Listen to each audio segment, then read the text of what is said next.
biggest challenge I faced during the pandemic initially was just maintaining a high level of proactivity during a time when everything was shut down. We have a goal of, still protecting life and property. And so during that initial part of the pandemic, things were a little bit more challenging because everything was shut down and we were still trying to navigate through that, difficult time.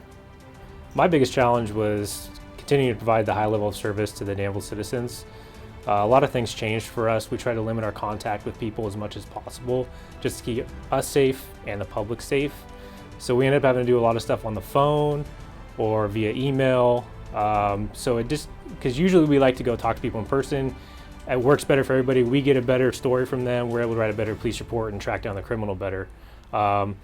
Not saying we didn't provide the same level of service, but we had to bend and flex like everyone else did. I balanced my safety concerns that my friends and family had by just overprotecting myself on calls.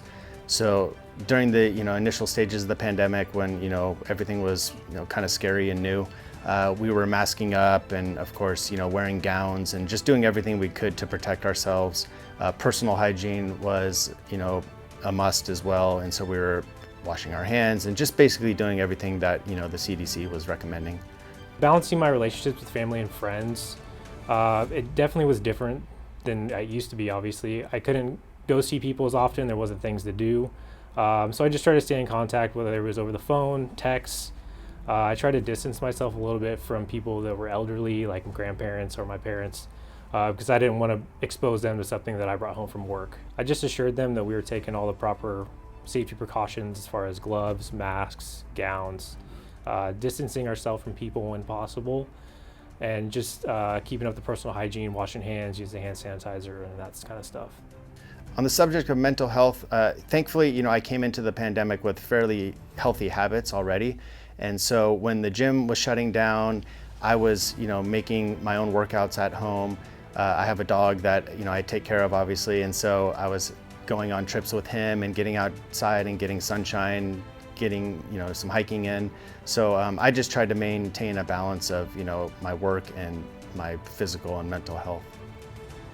So for the mental health aspect, I just leaned on my spouse a lot to tell her what was going on at work, my parents, close friends, because they are always concerned about me and they wanted to hear from me, and it helped to talk about what was going on at work and the stressors that I was going through.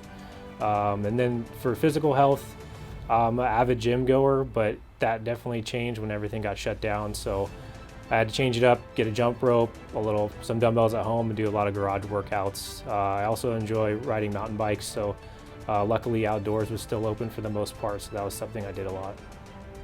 What helped me cope through this difficult time of uncertainty was basically, maintaining my friendships outside of work, getting outside, getting in nature, hiking, being with my dog, and maintaining a rigorous workout routine.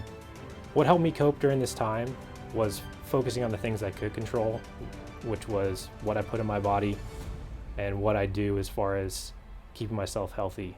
So I tried to focus more on what I ate, increase my vitamin intake, and get outside as much as possible.